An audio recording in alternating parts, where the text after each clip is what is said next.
Hello everybody, thank you for joining me for today's video. My name is David, this channel is Damar's Coaching, and this is a question and answer video. I used to do every single week, but lately I've been doing it about every other week. I'm going to do them as long as whenever there's enough questions on there.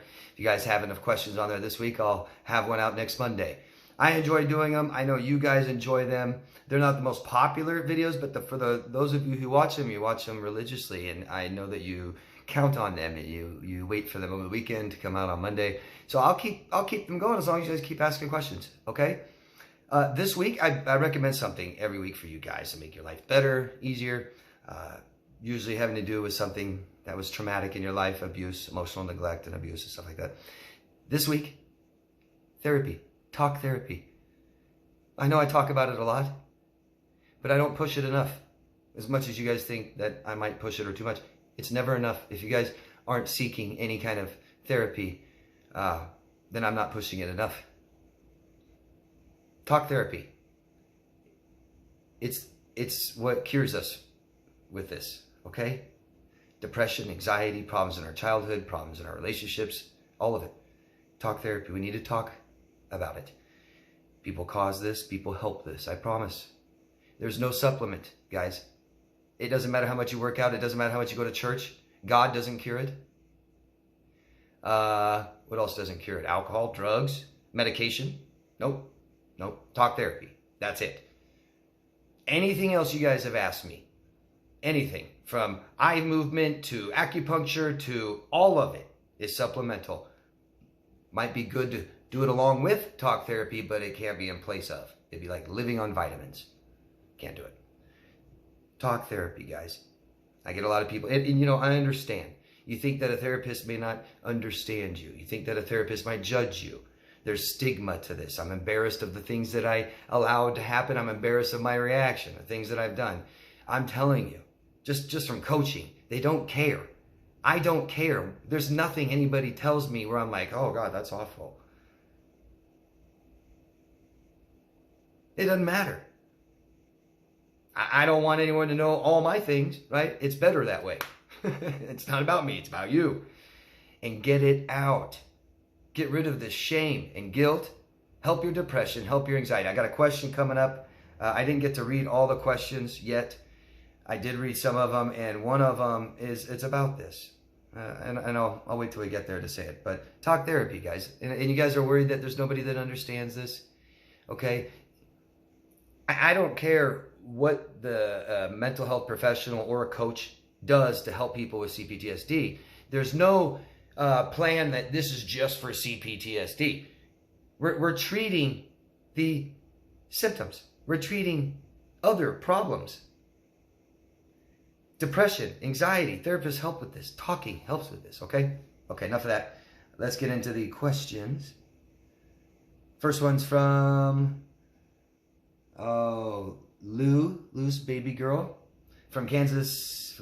Oh, just give us your locations, please, guys. Thanks. Working towards a healthier me is making me see more clearly the unhealthy aspects of my relationship. Learning to maintain my boundaries is a bit of a struggle, but I'm getting better at it. Thank you for your videos. You are so welcome. Thank you for your comment. That's great to hear. Great to see. Okay, Rory has a couple of questions, at least two here. Why is it so hard to have a civil conversation with them? They are so quick to go straight for the jugular. When I would say I wanted to discuss something with him, he would say, I don't want to argue with you. I'd say I didn't know we were arguing. I thought we were discussing. Never-ending cycle of not resolving anything. Thank you, David. I appreciate the time you take to answer the questions. Thank you, Rory, very much for thanking me. So, look. You can almost judge the amount of neglect someone had in childhood by their communication skills. People who are socially inept never talk growing up. Not at least to adults. They didn't even talk to them. Literally. You have people that are just socially inept. They cannot have a conversation with you. They'll say something weird.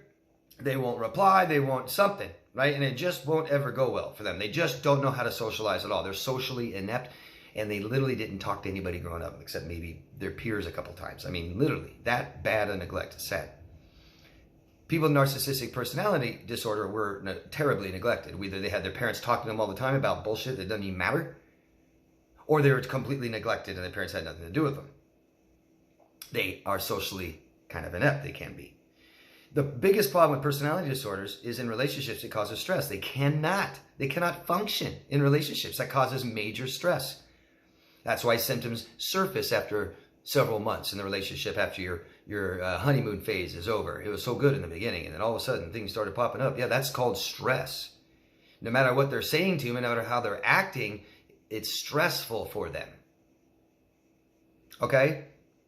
So they don't know how to conversate very well. They don't know how to relate to people very well. They lack self-awareness. They don't care who you are. Surface conversations. That's it. They don't emotionally connect with people. Or I'm almost positive your husband never emotionally connected with you. Doesn't value that, doesn't care, doesn't do it, never have. Never did. Okay? Stress. Inability to communicate, poor communication skills, and stress. So Dave T 9364 says, just saw your reply on video. Don't allow the toxic narcissist to decide who you are. I was thinking about you saying, good thing I took him back. For me, we all have luggage, especially getting older, we get more baggage.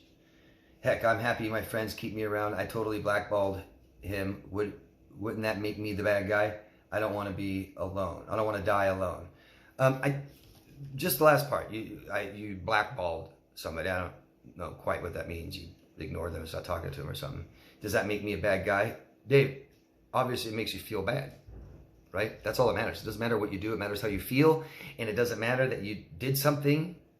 What do you think, Dave? Do you need me to tell you you're a bad guy or a good guy? I don't do that. People aren't good guys or bad guys. We all do good things and bad things. I don't know where that leaves everyone. So how does it make you feel? Does it best represent who you are? Does it best say who you are, Dave? Would you like to do something differently or handle it differently next time? That's all that really, really matters, okay? Thank you.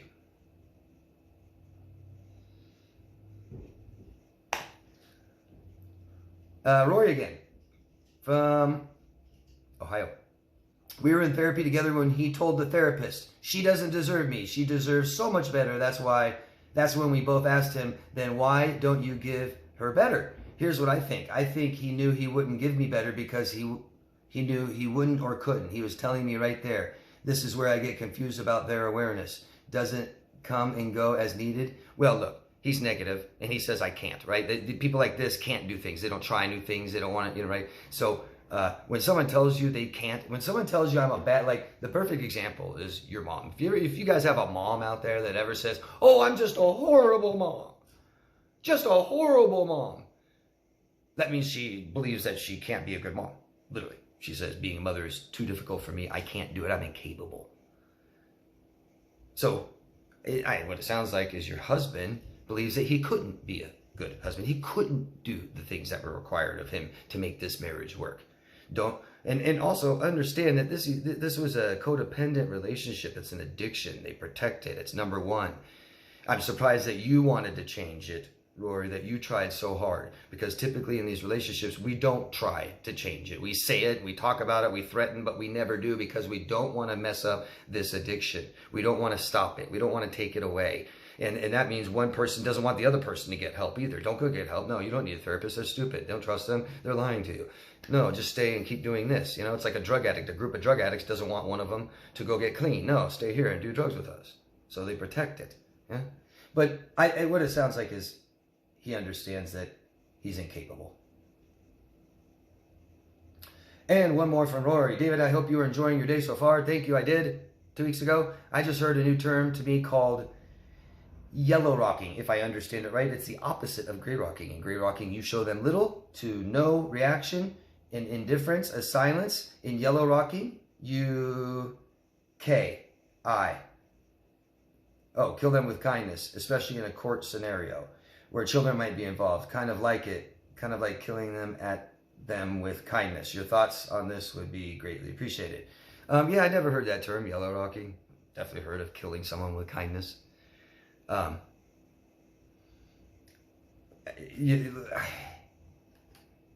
Gray rock is, I'm going to die in this relationship some way, one way or another, and I need to get the hell out of here, but I can't leave this second So I've got a plan to leave in a week. How do I survive? I just gray rock. Yes, honey. No problem, honey. Yeah, of course I can do that. Sure, whatever. And then you leave. So we don't need to talk about these methods very much, because the unfortunate thing that people do with these methods is say, this is how I stay in my marriage for another 20 years. That's what people typically use, gray rock and yellow rock, just kill them with kindness. Nothing will work. Nothing. Run, leave your stuff there, run, and change everything. Go on the witness protection program. Okay? So you can be really nice to them, you can be really cold, you can whatever, but what's the objective? To leave. Not to live there with children.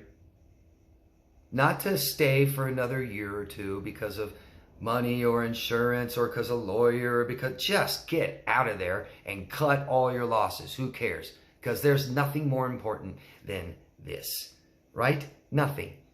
There's no cars, no houses, no money. There's nothing more important. And all these things is your brain saying, don't leave. We don't want you to leave. We need to stay right here. Change sucks.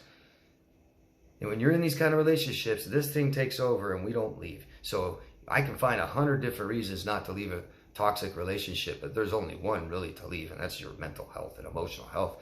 Get out of there. So, you know, yellow rock, killing them with kindness. I guess that could relax them a little bit. See, the gray rock method is what it's going to do.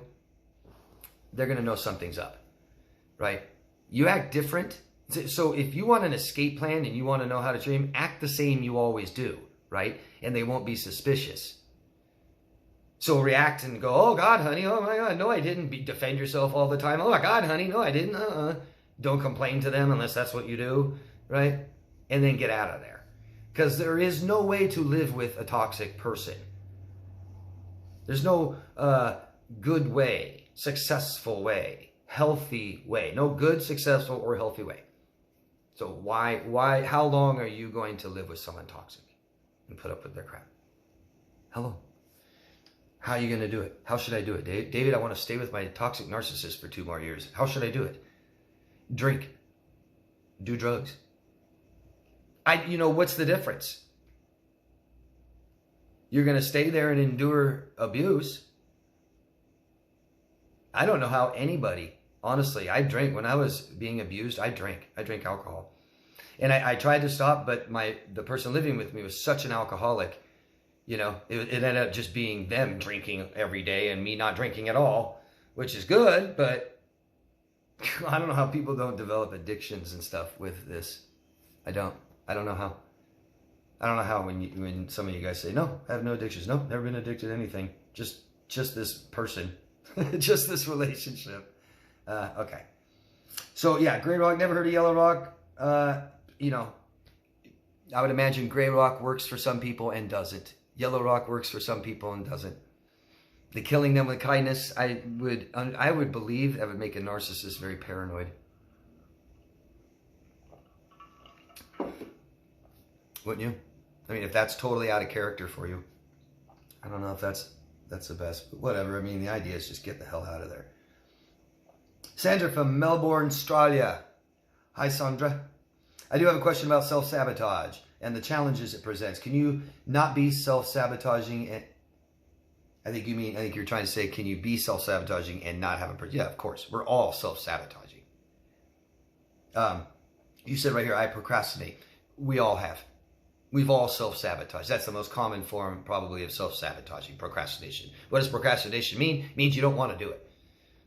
So I'd start reframing things that you want to do it. Do you like air conditioning when it's 100 degrees out? Yeah, you might want to pay your electric bill. Not have to. You don't like your job? You don't want to go to work? Do you like everything work gives you? You might want to go to work. Yeah, of course, we're all guilty of it. And it's something that a lot of us aren't aware of it. You find it hard to make decisions. You're still struggling with lack of confidence. I feel safer not making decisions. There you go. There's PTSD, yeah? I feel safer not making decisions. That's this thing right here. We lose ourselves. We lose, we feel bad. We don't get our needs met. We don't get what we want. We lose everything that we value morally. And We're fine. This thing takes over, and we're fine just isolating at home. Oh no, I'm never going to date anybody ever again. God, how can you say something like that? Why the commitment to it? Do you see that? Oh, I'm never going to date someone again. What are you, 85 years old? Okay. No, I'm 40. Damn, 40. In the middle of your life, and a lot of that was childhood, but now the rest of your life, I'm never dating anyone again. I live decades. Who cares? That's commitment, man. Wow. How about just right now? For a while. Confidence comes from experiences, right? Not negative experiences. And if you have some positive experience, Sandra, you'll have confidence, but you can't do that until you go try. Okay? It's okay to fail. You guys need to start understanding and looking at how bad some of your experiences were, right? The worst experience you ever had, 10 out of 10, well, you survived it. You really think you're going to go out and have that again? This thing tells you yes. Why don't you start telling yourself no? And why? I've learned, I healed, I feel better, I understand things better, I got a support system, things like this, okay? You go on here, I fear failure, this thing, don't try. This is a result after years of mental abuse and being in a demeaning long-term relationship. You get bad experiences after bad experiences. You had caring parents, but very controlling, even my own emotions. I never felt like I was in control of my own emotions. My dad, I know, loved his 3 children so much, maybe too much, to the point where he would instill in us to take chances in life. He would say, don't do something and then feel sorry for that decision later. Okay. Thank you for your videos. They have saved me over the years. You're worth your weight in gold. Thank you, Sandra. That's very, very nice. Try. Take chances, face our fears, have a positive experience, have confidence. Makes it easier and easier to try. It's like boundaries. I'm not used to telling somebody how I feel and what I want and telling them no.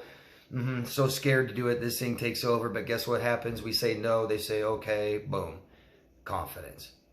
Next time's easier. Always. I promise. Okay?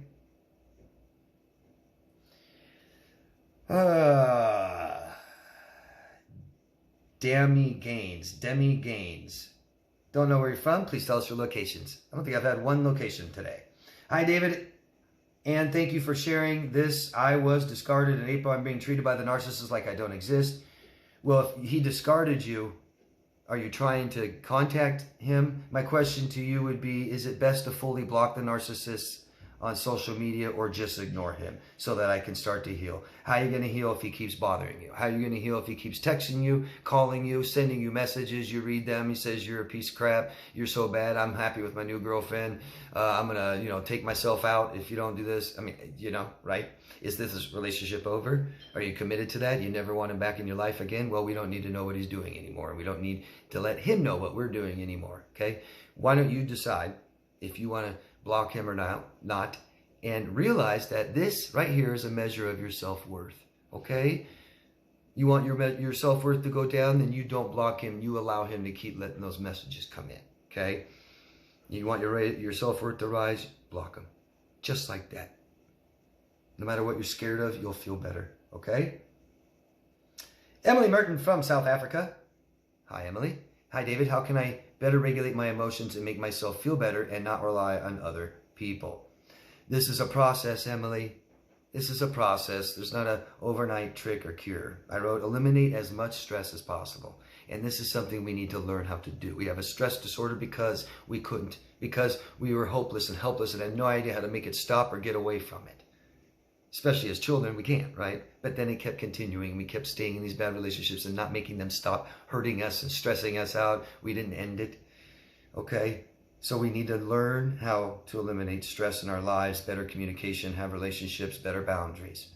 We increase our self-awareness and the relationship with yourself, which means know what you need and want and how you feel and what you value. Do not act out your emotions, but learn to process them in a healthy way by expressing them to yourself and others.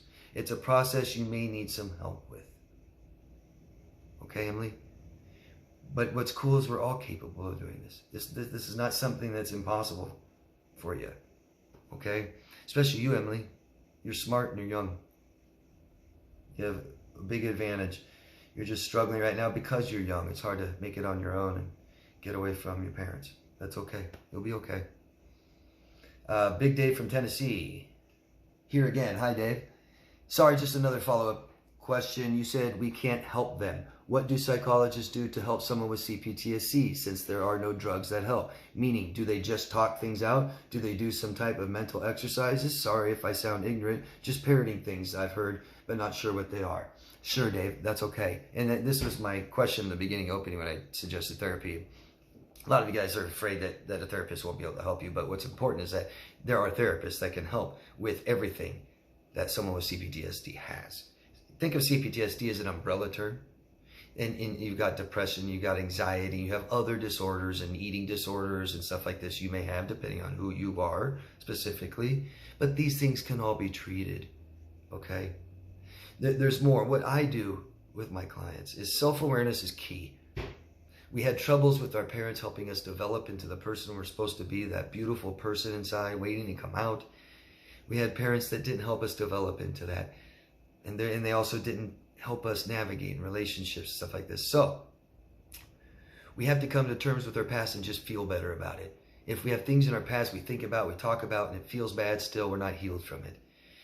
If somebody can just usually talk about it and understand it a little bit better, we feel a whole lot better about it. We start to see this big picture, the whole picture. We heal from any past relationships we have.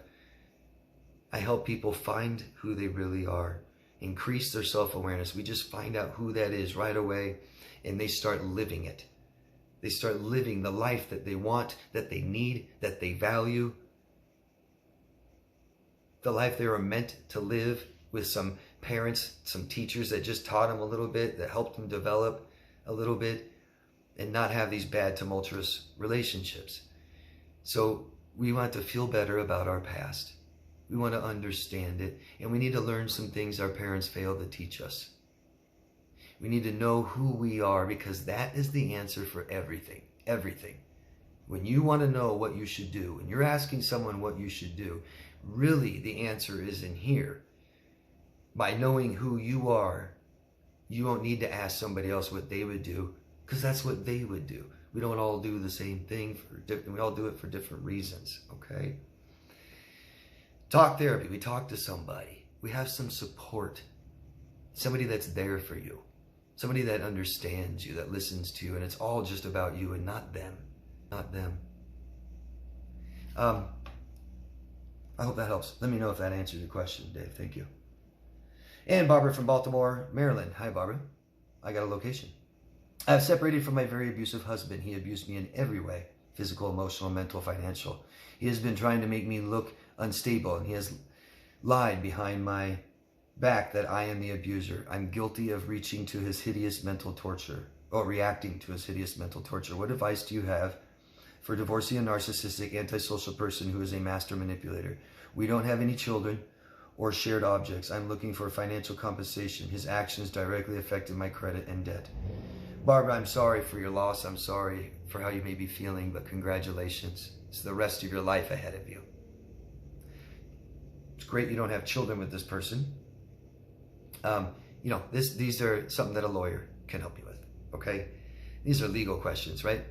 A lawyer will tell you if you are able to get financial compensation that you're looking for. So definitely talk to a lawyer. You could talk to 2, you could talk to 3. Get different opinions if you like.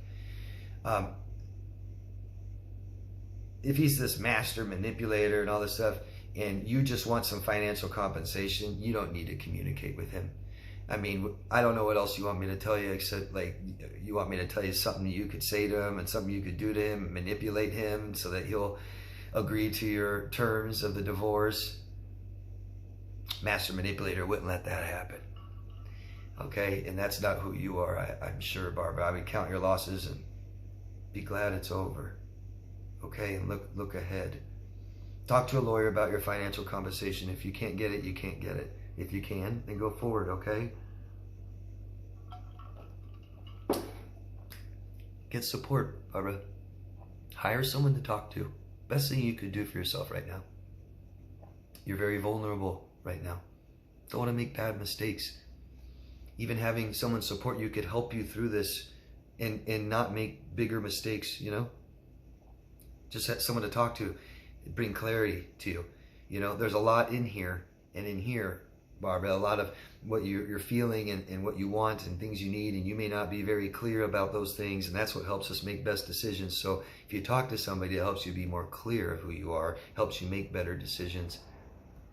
Why don't you just consider talking to someone? That's my best advice, what I advised in the beginning of this video. And good luck. Good luck, Barbara. Good job. You obviously told the universe that you're worth better. Now you are. Emily from South Africa again. Hi, Emily. Thank you for the video. What is constant irritability a sign of? It could be a medical condition. There are things that our bodies can be going through that make us irritable. Low blood sugar. Think about that. Yeah, it causes irritability. Dementia. You have dementia, Emily? Emily, you're very, very young and healthy, and you've had a lifetime of stress. What do you think it's from? I bet, and you can go see a doctor. That has to be what I say first. Go see a doctor. My guess is it's from a lifetime of stress, okay? Emotional problems cause this. Depression, anxiety, trauma, stress, anger. It makes perfect sense to me that a child that didn't get what they needed their whole life is irritable.